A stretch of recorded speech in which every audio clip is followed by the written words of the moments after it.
పూరా local. Welcome to పూరా local.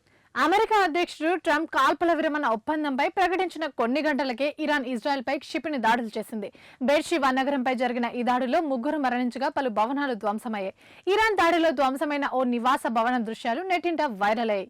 ఘటనా ప్రాంతంలో దగ్ధమైన కార్లు, చెట్లు కనిపిస్తున్నాయి. ట్రంప్ కాల్పుల విరమణ ప్రకటన తర్వాత ఇరాన్ ఈ దాడులు చేసిందని అక్కడి ప్రభుత్వం వెల్లడించింది.